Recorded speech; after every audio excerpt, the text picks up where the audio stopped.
Boa noite, gente. Meu nome é Beatriz Yolanda. Estamos começando mais um Bia Talks. Nosso convidado de hoje é o Rodrigo Teixeira. Ele que vai falar com a gente sobre as perspectivas de 2023, numa sexta-feira à noite, hein, gente? Vamos lá, então. Lembrando que para você acessar o nosso site é só entrar no www.beatrizyolanda.com e lá você tem acesso a todas as nossas redes. Mas eu prefiro que você dê preferência ao YouTube ou ao Instagram, porque eles são os únicos que não estão bloqueando os meus vídeos, tá certo? É porque às vezes o TikTok barra algum. Então, assim, melhor você ir lá no Instagram ou no YouTube. O YouTube é o melhor, tá certo? O YouTube aceita tudo, não tira nada. E lembrando que como é que é? O quê? Ah, tá. O Pix está aqui em cima, aqui embaixo ou em algum lugar da nossa tela, tudo bem? Nosso convidado já entrou aqui, pera um pouquinho. Opa, deixa eu ver aqui, eu vou acenar aqui para ele. Só um minuto. Opa, Rodrigo.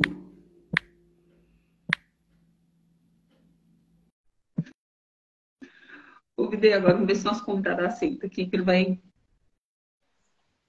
Alô, Rodrigo? Rodrigo? Oi. Ah, Rodrigo, até que enfim você apareceu. Beatriz, boa noite, tudo bem? Como é que você Boa tá? noite, nossa! Da outra vez você ficou com o vídeo todo escondido. Oi. Boa E noite, como aí, é que como você é que tá, estão as Rodrigo? coisas? Tudo Tudo bem? paz? Hã? Tudo bom. Eu estava falando pro pessoal aqui que você vai falar com a gente sobre perspectivas de 2023, mas eu queria que você falasse um pouquinho de você primeiro, para todo mundo te conhecer. Bom, eu sou Rodrigo Dias Teixeira, eu sou economista, eu sou economiário também, eu trabalho na Caixa, sou requisitado pela Advocacia Geral da União, trabalho lá no Núcleo de Cálculo e Perícias. Como a Bia sabe, eu acompanho há muito tempo, uns 40 e poucos anos já, política, marketing político, e a gente vai falar um pouco sobre as perspectivas para esse novo ano, que né, normalmente o pessoal fala, vai começar, o ano começa depois do carnaval. Bom, o carnaval já foi, né? Aí a gente vai lembrar algumas coisas que aconteceram no ano passado, e daí em diante a gente vai falando um pouco, né? Tem algumas coisas aí que estão acontecendo que impactam demais, que a gente não sabe o que vai acontecer em função, né, dessas novidades que estão acontecendo, mas aí a gente vai conversando, né, sobre E isso. aí, Rodrigo, quais são as suas perspectivas para 2023? Bom, estamos vivendo um governo novo, né? Saiu numa eleição muito apertada, a gente tem que analisar que foi uma eleição bastante apertada e bastante diferenciada, né? Porque, assim, em termos de marketing político, se você for analisar, do primeiro para o segundo turno, todas as notícias que tiveram foram notícias muito pesadas em relação à candidatura Bolsonaro, né? Você tinha lá a questão do canibalismo, teve a questão da, das meninas, né? Pintou um clima, teve o Paulo Guedes dizendo que o salário mínimo real não ia aumentar, e foi uma sucessão, né? Então, e mesmo assim, né, o que aconteceu? Houve um impacto dos 300 bilhões, mais de 300 bilhões de reais gastos na campanha, barateando gasolina, dando aumento de 400 para 600 reais no Auxílio Brasil. Quer dizer, R$ 1.000 para caminhoneiro, R$ 1.000. Então, assim, você teve um conjunto, né, onde foi gasto muito dinheiro e isso teve um impacto real, né? Quer dizer, do primeiro para o segundo turno, foram Lula teve 58, passou para 61. Bolsonaro de 50 foi para 58. 15%. Olha, 15% é uma coisa violenta, entendeu? Deu certo o resultado, né? O Bolsonaro trabalha muito com marketing de nichos, né? É diferenciado. Ele trabalha a política com marketing de nichos. Então, ele tem o nicho do agronegócio, o nicho evangélico, o nicho do mercado financeiro, né? Então, o nicho militar. Então, ele trabalha com nichos, né? Com muito, e joga ali. E cada nicho tem grupos de WhatsApp que recebem mensagens únicas e diferenciadas, né? Então, esse tipo de marketing político, ele, no Brasil, foi lançado pelo Bolsonaro, né? Mas o grande impacto não foi esse marketing político, o grande impacto foram as medidas econômicas, mas que teve um gasto aí de 300 bilhões, mais de 300 bilhões de reais, né? Bom, então, chegamos aí, o que acontece em decorrência disso? Você teve que alguns grupos, e principalmente, porque ele tem agronegócio, mercado financeiro, evangélico, então você tem um grupo grande, inclusive da elite brasileira, que apoiou o golpe, né? Mesmo depois estava apoiando o golpe. E isso aí é uma coisa... Porque, assim, se você for parar para pensar, quem lia os comentaristas internacionais que escreviam sobre economia falava, olha, se tiver golpe, vai ser o caos econômico no Brasil, né? E, assim, algumas coisas que eles falaram, acertaram, né?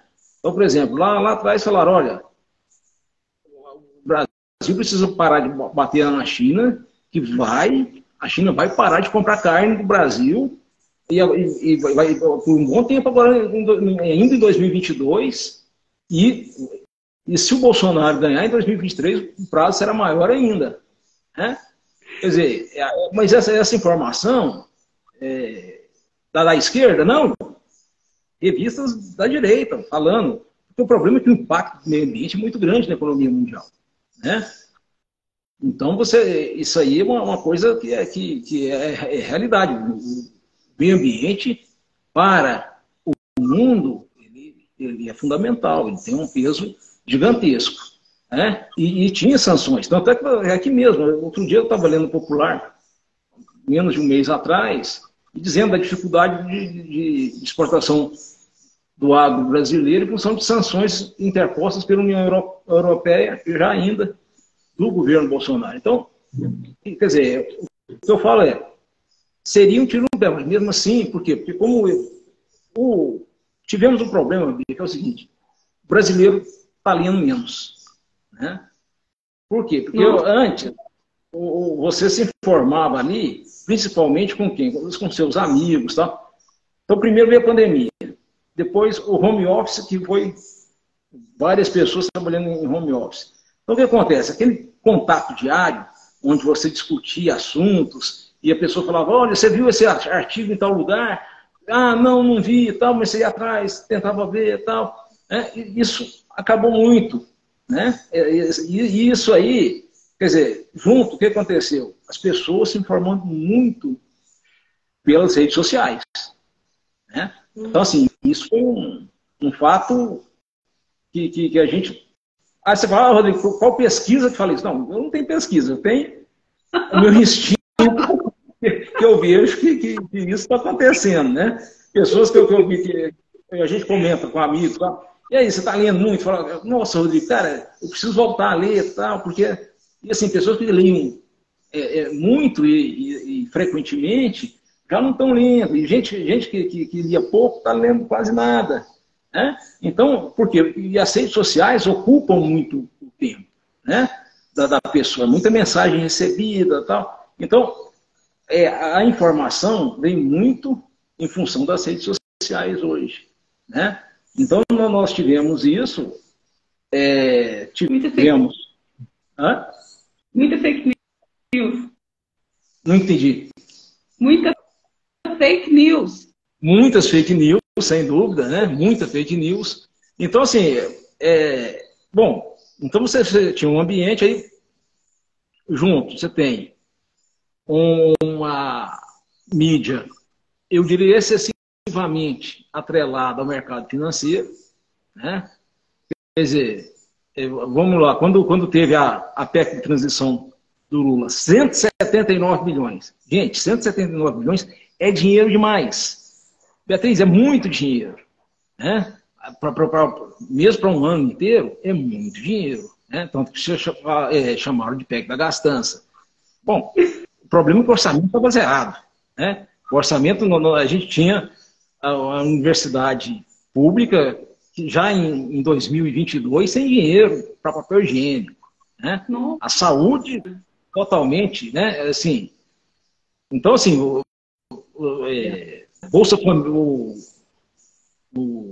Família só ia até 31 de dezembro, o dinheiro. Então, realmente você tinha que ter uma adaptação, sem dúvida alguma, né? Mas o que eu falo da mídia é o seguinte, por exemplo, nós tivemos aí recentemente a questão dos juros, né? O Lula falando do juro alto. Ele está alto. Estou aqui com a rainha do empreendedorismo goiano, Beatriz, né? Como empreender com um juro de 13,75 ao ano, né? É muito complicado, né? Se você tem 1 milhão, você pegar 1 milhão, investir num negócio e fazer ele render mais de 10 mil reais por mês, é complicado. Você pega, investe no título, tá, você paga bem mais que isso ao mês, né? Então veja, é um juro que realmente é complicado. Agora, aí vem a notícia, né? 179 bilhões, aí a imprensa, eu falo que liga o modo Michel Teló, né? Nossa, assim você me mata, 179 bilhões, né? Agora, o Banco Central, né? O Banco Central anunciou o resultado de 2022, um prejuízo de 298,5 bilhões de reais. Aí a imprensa liga o modo Silvio Santos. Roberto Campos é coisa nossa. Roberto Campos é coisa nossa. Não fala, não pega análise. Gente, Bia, 100 milhões é um prêmio da Mega Sena, que é o sonho de todo brasileiro. Né? Nossa, sonho. Não é? O sonho de todo brasileiro é 100 milhões na Mega Sena. Você imagina você ter 100 milhões. Vamos colocar o ano, em vez de 52 semanas, com 50 semanas. Tira 2 semanas do Natal, do Carnaval, só para facilitar a conta. Tá?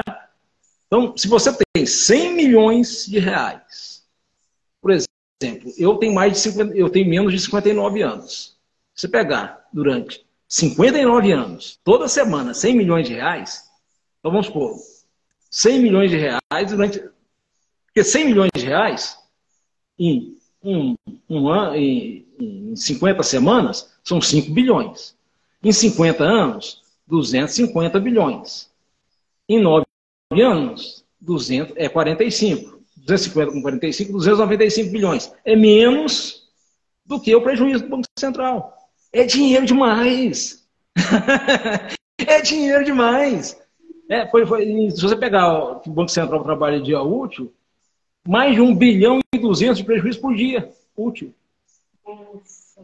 Gente, isso tem que ser explicado para a sociedade. Isso não pode ter sido. Não, mas ele está brigando com o juro, então a gente não toca no assunto. Não, a imprensa tem que tocar no assunto.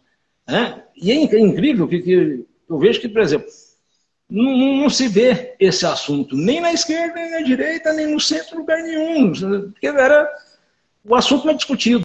Não, o assunto tem que ser discutido. Né? Então a gente perde um pouco dessa questão da discussão, que eu vou falar mais na frente, da importância disso. Né? Bom, então a gente tem essa situação. Bom,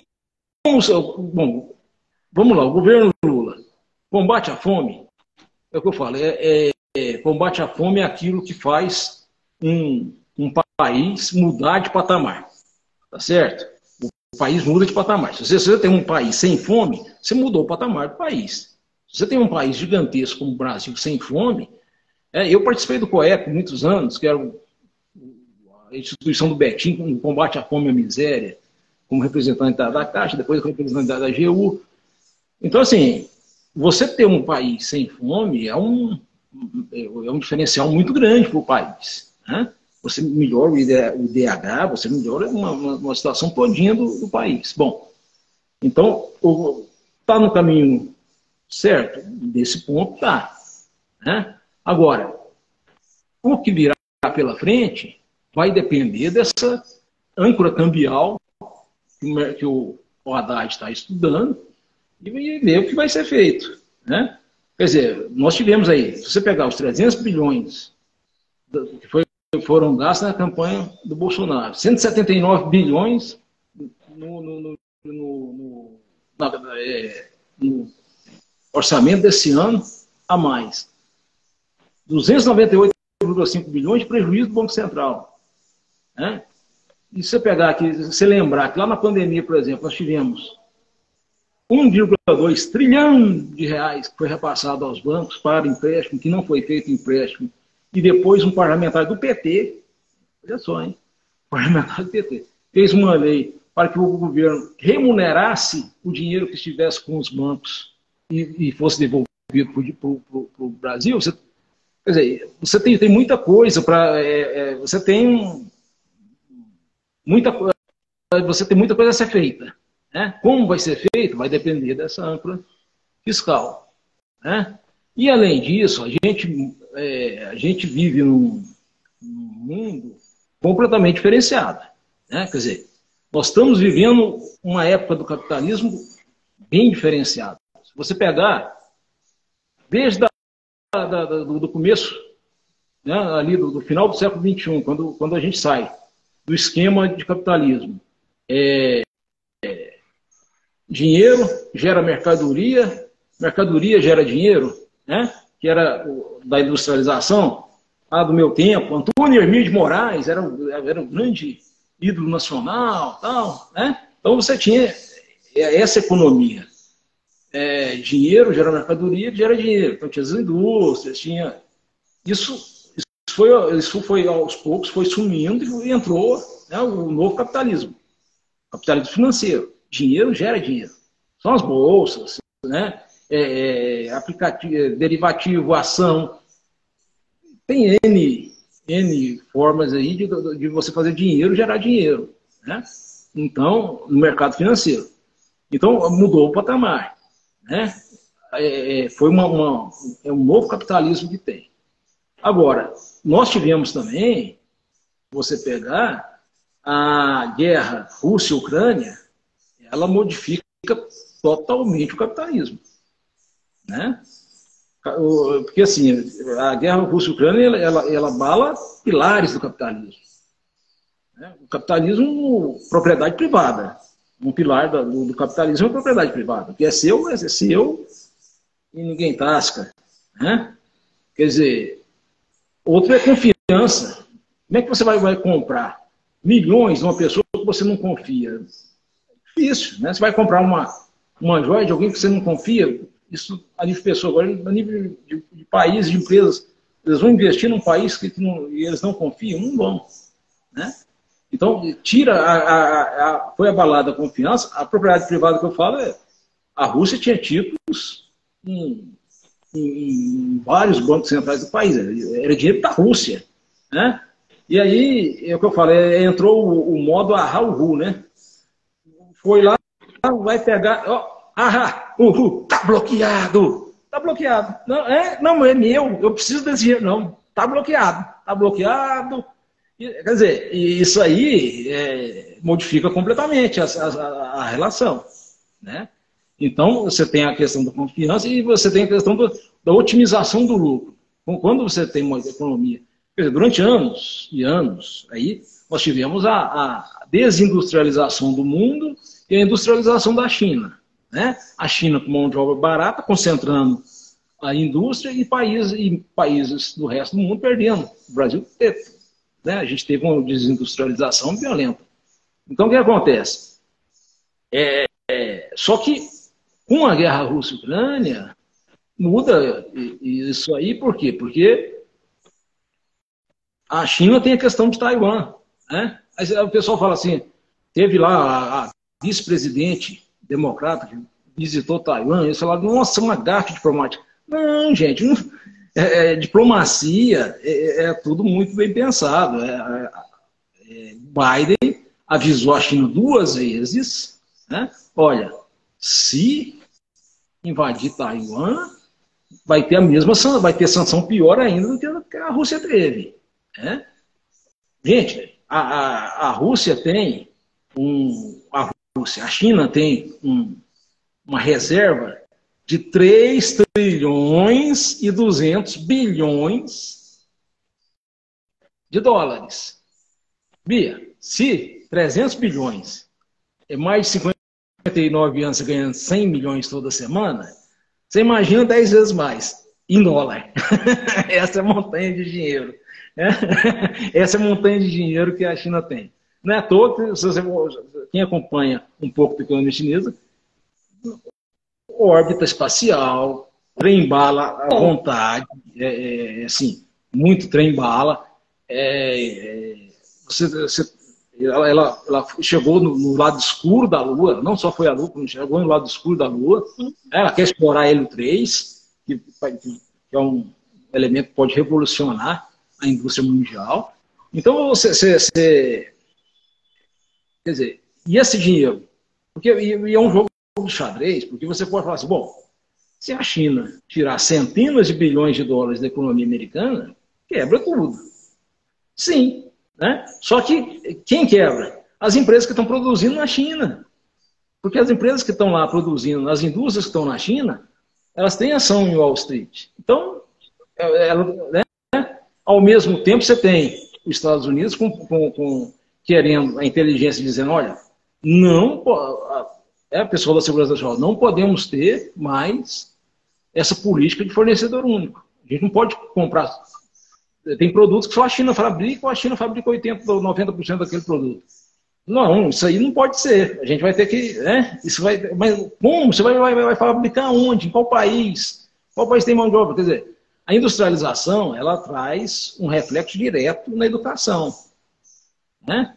Hoje, enquanto você forma por ano 60 mil, em torno de 60 mil engenheiros norte-americanos, na China 600 mil engenheiros.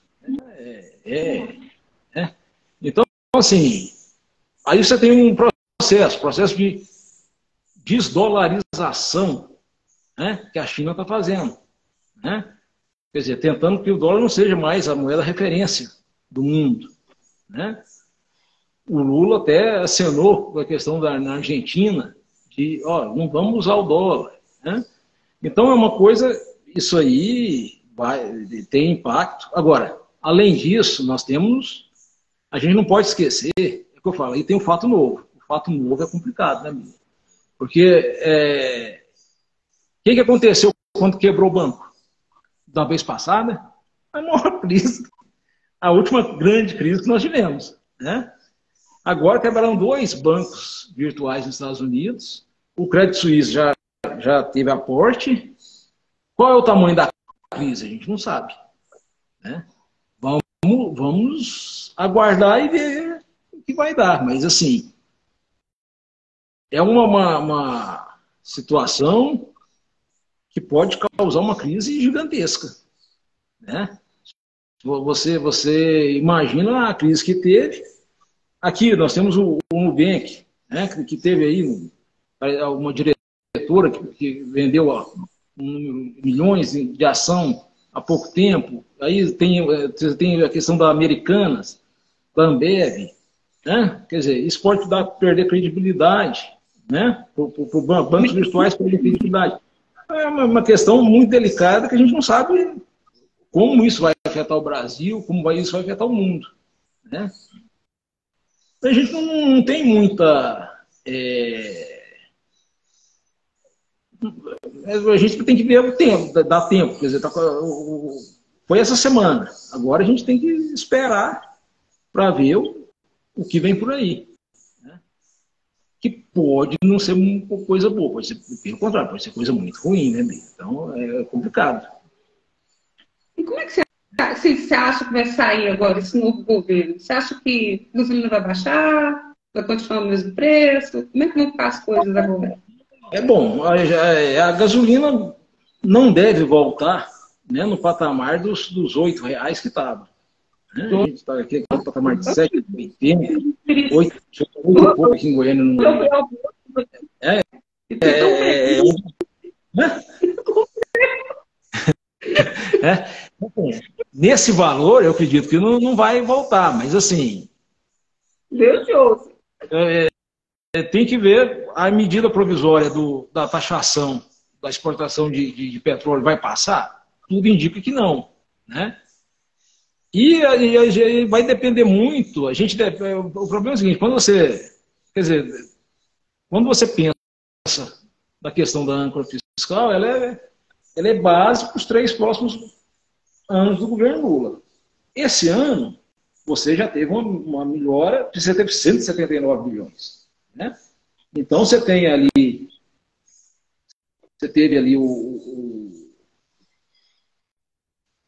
Minha Casa Minha Vida, né? Em menos de um mês, 5 mil casas já foram terminadas, finalizadas, entregues. Aí você fala, gente, mas é complicado, né? Eu falo, gente, o marketing do Bolsonaro, cá entre nós, era fraco, né? Porque assim, primeira coisa, é básico quando você vai fazer uma campanha presidencial, o que você vai ver? Que obras que eu posso entregar no curtíssimo prazo? Isso é básico, né? Não quiseram. Não, deixa o Lula entregar. Né? E faltava muito pouco.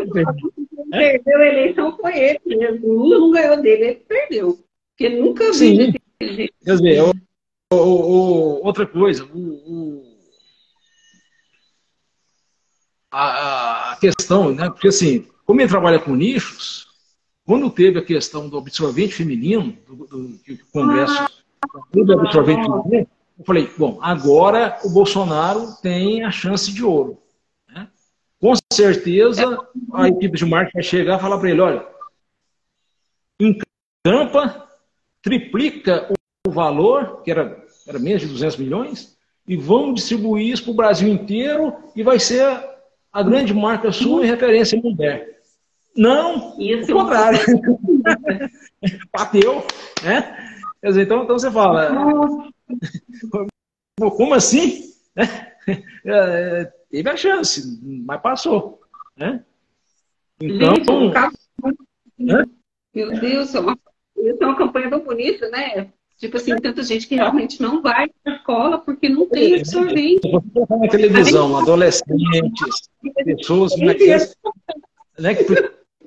que utilizam e passam a utilizar, seria, quer dizer, e elas dariam o depoimento pessoal verdadeiro, né? Isso aí coisa que aconteceu com ela. Então isso impacta numa campanha violentamente. Né? Não, e impacta, assim, culturalmente também, né? Socialmente. Nossa, ia ser muito. Né? Quer dizer, mas foi uma oportunidade de ouro. O Congresso aprovou, está sendo distribuído, mas assim. É um custo baixíssimo, né? E tanto foi gasto. Isso, perto do gasto que teve. Né? Então, assim, agora, temos coisas que melhoraram. A questão dos Yanomami, Roraima, né? Ali. Verão. Horário de verão, eu gostei. Gostei demais. Horário de verão foi bom. Eu também gostei do horário de verão.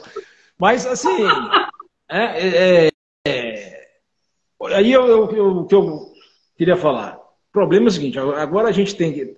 Eu vou retomar a questão que eu comecei lá atrás. Então, veja, você tem essa situação, você tem uma mídia muito atrelada ao mercado financeiro, você tem vários nichos de mercado afetados diretamente por uma campanha muito forte, que continua, não parou. Né?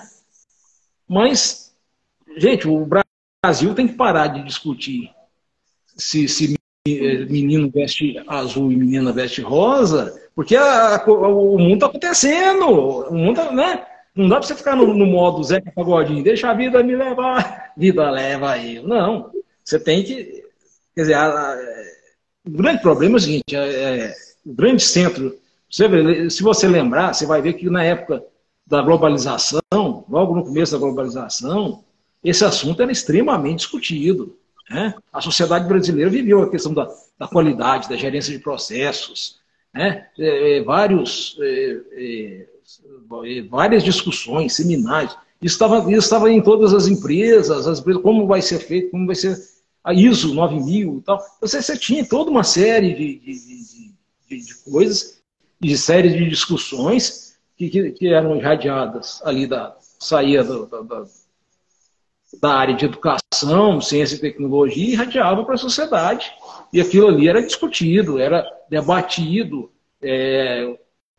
empresas conseguiam aí, o ISO melhorava os seus processos, né? Então, veja, agora, hoje, você tem, quando teve a internet, a mesma coisa, teve muita discussão, né? O impacto na vida das empresas, tal, todo mundo teve discussão muito presente na sociedade brasileira.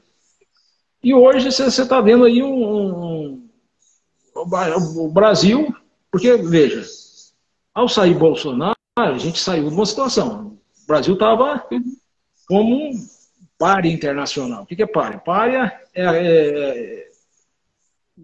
a Índia tem sistema de castas. Então, tem várias castas de acordo com a renda, né? E você tem o que não tem casta. Aquele que não tem casta, o mais marginalizado de todos é o pária, né?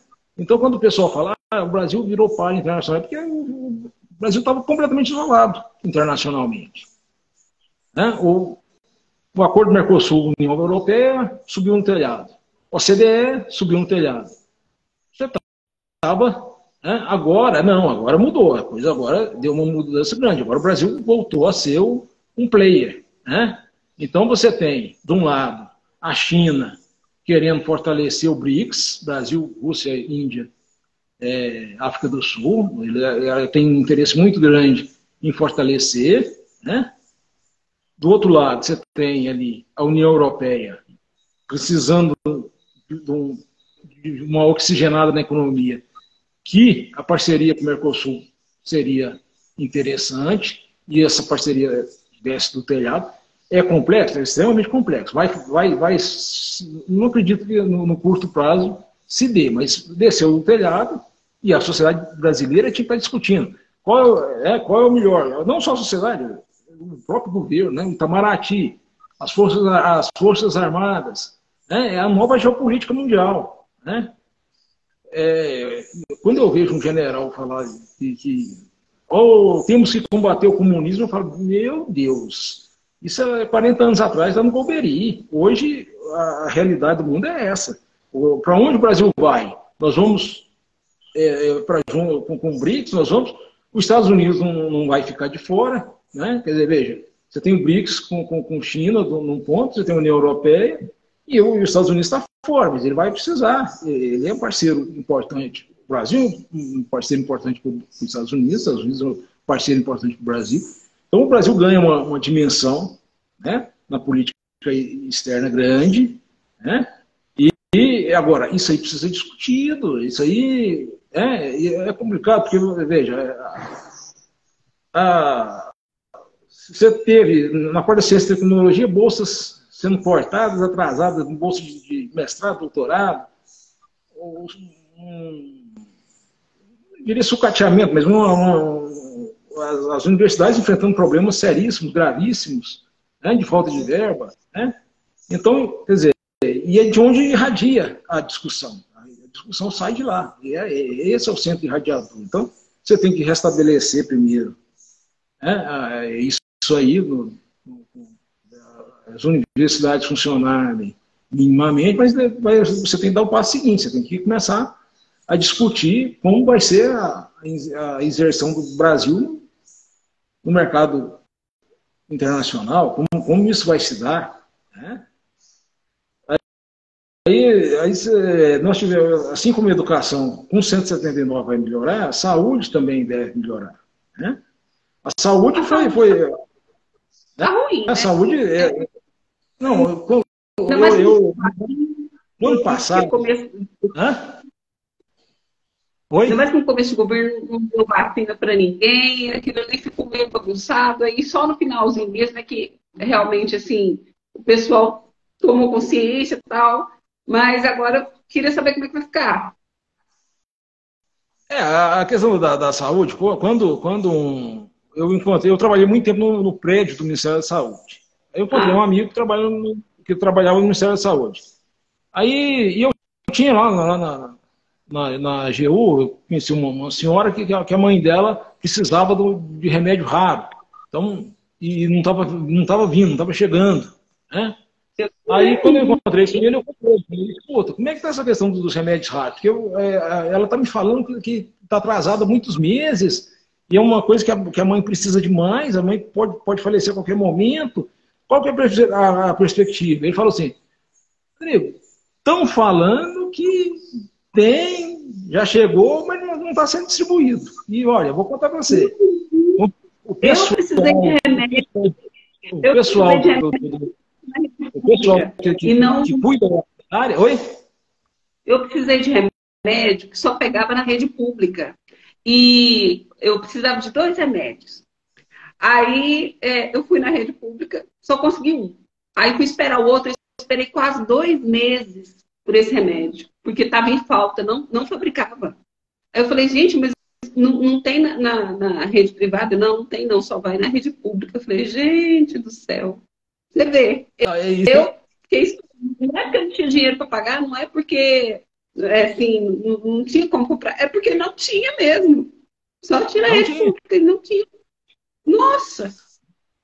E assim, quando ele falou, olha, eles estão falando que o remédio está lá, mas não está sendo distribuído. Eu falei, gente, mas isso aí. Eu pensei comigo, isso deve ser fake news, não é possível que está acontecendo isso. Aí saiu um escândalo, né? Agora, essa semana, recente, né? O governo incinerou remédios para HIV e de doenças raras, né? Quer dizer, e em uma quantidade grande, né? Além teve os 2 bilhões de vacina que foram compradas e perderam da validade, e teve essa questão de remédios de HIV e doenças raras que também perderam, né? Quer dizer, Nossa, não isso aí tinha, eu sabia. né? Eu Então é sabia. grave, né? Quer dizer, como ele diz, Rodrigo, ó, esse amigo meu falando, né? Os militares não conhecem Uhum. nada de saúde, e tá cheio, eles estão dominando o ministério todo. Rodrigo, você não sabe como é que tá difícil aqui para nós. Né? Então, assim, agora, pelo menos, eu acredito que nesse ponto deve melhorar, porque você vai ter uma política mais Contando. normal, né? Mais normal, mais como né? Era no dia a dia, né? Uhum. Então, vamos ver aí. Então, assim, tem muita coisa para se avançar e a gente vendo como vai ficar essa questão. Né? Para a população mais simples, para a população mais humilde, né? É uma melhora muito grande. A gente tem que parar para pensar o seguinte: saiu de 400 para 600 ainda no governo Bolsonaro. Né? Isso lá para setembro eles já estavam recebendo 600. E veja que já teve impacto, porque lá em novembro, comecinho de dezembro, coisa que eu não vi em Goiânia há muito tempo, eu comecei a ver o que é. Estamos contratando. Faixa, estamos contratando. Né?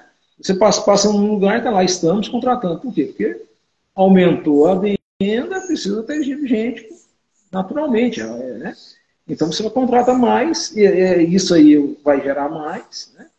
Então, e agora, para o pobre, a gente tem que lembrar que foi um aumento de 50%. É muita coisa. Uhum. Né? É um aumento de 50%.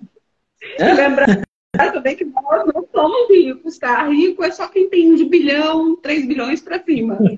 Nós somos pobres, todo mundo. Mas então,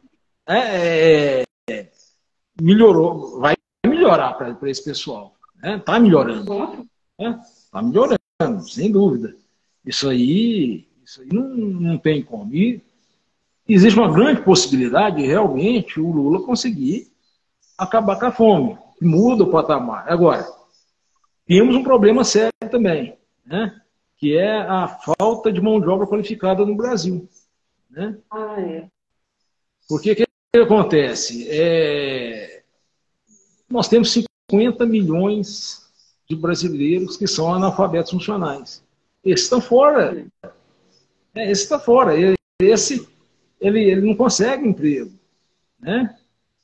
E é um problema extremamente complexo e que não é discutido, né? É o que eu falo, é falta de discussão. Né? A gente precisa de uma mídia mais presente, mais discutindo mais o dia a dia da população. A gente precisa ter a universidade discutindo os problemas. Né? Quer dizer, esse é um problema seríssimo. Porque assim, se você falar assim, não, é extremamente complicado, porque se você pega e põe várias pessoas numa turma vai tentar, né, fazer ali um estilo Mobral antigamente e tal, é difícil porque as pessoas ficam ali, mas ela aprende uma coisa num dia, no outro dia já é outra coisa, no outro dia já é outro, e assim vai. Quando chega na época de fazer a primeira avaliação, some todo mundo. Né? Eu lembro na época do COEP, a gente fez a gente conseguiu um pedreiro para orientar, dar aulas. Né? Ele ia dar aulas como pregar azulejo, pintar, tal. Então, né, a gente preparou aula lá no das regiões mais pobres de Goiânia. Né?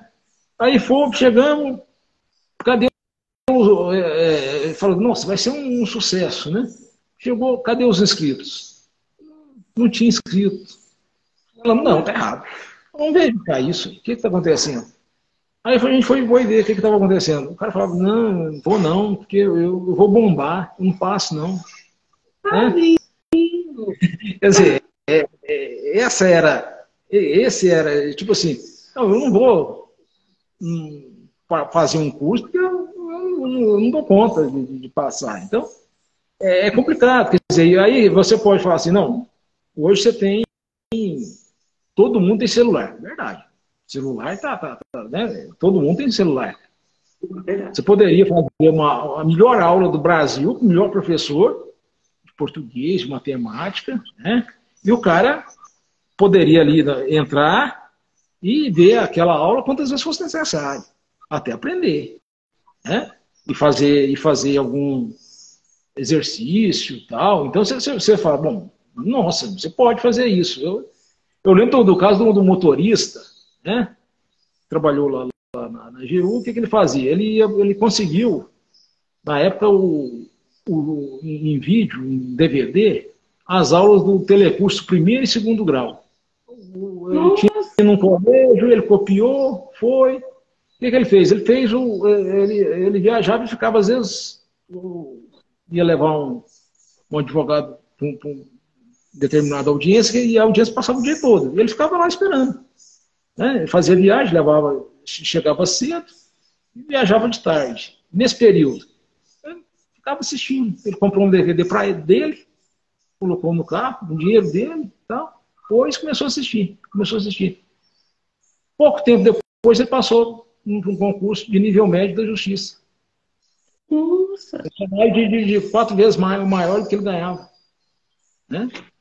Quer dizer, então, mas ele tinha, né, ele falou, bom, eu sei que eu preciso aprender, achei uma forma de aprender, aprendi, e no nível médio, o que caía ali, ele conseguiu.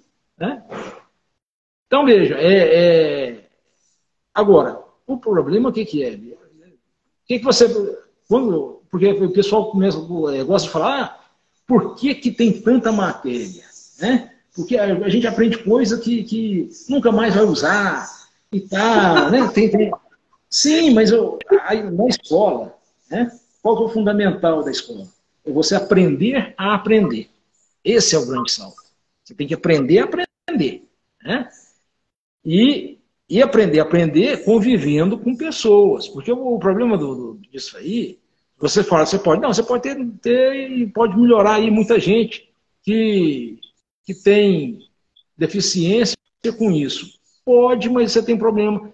Não desenvolve inteligência emocional, né? Porque tem que ter a convivência. Você vai ali, você sabe que x mais y igual a 3, x menos y igual a 1. Se você separar o x, você faz de uma forma. Se você subtrair uma equação da outra, as duas chegam no mesmo valor. Você encontra da mesma forma, mas você fez de forma diferente. E aí a pessoa fala, nossa, ele fez aqui diferente. Quer dizer, abre a cabeça. Então, tem que ter o convívio. Né? Como vai ser feito isso? Quer dizer, como você consegue? Porque eu até acho que se você tiver um celular com aulas ótimas, né, e que o cara possa assistir, ele assistiu a aula, não entendeu, ele volta lá e assiste quantas vezes até ele aprender. E aí vai. Então ele tem condição de aprender a ler, escrever, fazer contas básicas, e pode aumentar. Quer dizer, o cara que está desempregado, se ele consegue um salário mínimo, é R$ 1.300. Se você pegar isso e joga em 10 milhões de pessoas, né, são bom vezes 1.300, 1 bilhão e 300. Então, 10 milhões 10 milhões, 10 bilhões, 13 bilhões. Né? 13 bilhões mês. 13 bilhões mês, num ano, nós estamos falando de mais de 150 bilhões, que vai entrar pelo tapete vermelho, né, da economia, que é aumento de produtividade. Né? Ele estava ali, não tinha emprego, porque não sabia o básico, aprende um pouquinho, ele está lá. Né? Mas é muito difícil, porque como eu falei, a questão é como fazer ele aprender a aprender. Né? Porque é isso, hoje é conhecimento, hoje está tudo mudando numa velocidade muito grande. Né? E é outra coisa. É o que eu falo. Falta. Tem um gatinho aqui querendo aparecer no vídeo. Ah, coisa boa. Mostra ele aí. Um abraço. Aí o que acontece? Outra coisa que a gente vê, inteligência artificial. Gente, é um impacto que vai ter na sociedade mundial muito grande, né? E já está começando a ter. Né? Quer dizer, se você pegar, vamos pegar só um caso. Você pega aí, por exemplo, o motorista de Uber. Né? Vai acabar. Você vai ter o carro que a pessoa que anda sem ninguém dirigindo. Né? Vai acabar o Uber? Não, o Uber vai ter. Você vai ligar, uma pessoa vai mandar um carro sem motorista, você vai se identificar, ele vai te deixar onde você quer, vai pegar o outro e vai. Né? Mas eu lembro que eu vi agora no final do ano, no G1, que a Uber no Brasil tinha 5 milhões de pessoas trabalhando em termos de entrega, contando motorista de Uber e o da motocicleta, né? Quer dizer, gente, é muito... Mais caro. Eu paguei R$20 na ida e na volta. Eu paguei R$20 na ida e na volta, lá no setor sul. Você vê, nem no setor oeste, no setor, eu paguei R$20. É o que eu falo, quer dizer, o Uber vai continuar, mas assim, e quantas pessoas vão estar desempregadas? Né? Tem gente que fala, vai ter o entregador da moto, ele vai ser substituído por drone ou por uma motocicleta que anda sozinha também, igual o carro. Bom, se é por um ou por outro, mas a chance dele ser substituído é muito grande. Né? Caminhoneiro. Não vai ter agora, né? Não Caminhão. vai ter agora. Nossa, caminhão não, pelo amor de Deus. O caminhão vai andar sozinho. Né? O caminhão vai andar sozinho. Quer dizer, 24 horas, vai parar. Né? Não tem que parar para o motorista almoçar, para o motorista dormir. Ele vai andando. Ele tem lá, carregou, vai descarregar. Quer dizer, então, veja o impacto que isso vai ter, né? Agora, precisa ser discutido, precisa ser conversado, né? Você precisa se preparar para isso, e isso é uma área, você precisa se preparar em todas as áreas, né? E eu acho que falta essa discussão, né? Acho que essa Beatriz, Bom, mas essa discussão vai ficar para outro vídeo, porque o nosso tempo já venceu. foi bom demais, né? E eu falei demais hoje, né? Você não falou quase nada. Desculpa, porque hoje eu acelerei e comecei a falar. Eu te agradecer por você ter vindo aqui numa sexta-feira à noite. Nossa, você Não, foi. mas eu que agradeço, né? É o que eu falo. Da nossa conversa é uma honra para mim, né? É o que eu falo. Vida inteligente na internet, né? Então é uma coisa que para a gente é muito. Então, Muito deixa um recado final aí pro pessoal. Hã? Deixa o espaço aberto aqui para você deixar um recado final pro pessoal. Ah, tá. Às vezes, Gente, como a gente aqui não está respondendo perguntas e tal, quem tiver perguntas, tiver alguma dúvida, queira fazer um comentário, né, pode ir eu prefiro para no meu Instagram. O meu Facebook, eu sou só amigos mesmo e tal. O meu Instagram não. O meu Instagram, quem quer me seguir, pode seguir, é aberto, não tem. Facebook é mais complicado. Mas então, né, vai no meu Instagram, rodrigo.teixeira, e aí a gente pode conversar, pode trocar ideias, a gente está aí sempre à disposição. Beatriz, foi uma honra enorme. Muito obrigado. Desculpa, eu realmente não vi o tempo passar. Né? Tudo bem. Isso é outra conversa, então. Você volta aqui de novo, tá, Rodrigo? Ah, a gente volta assim, tá? Um abraço, fica com Deus. Abraço. Abraço, fica com Deus, tudo de bom.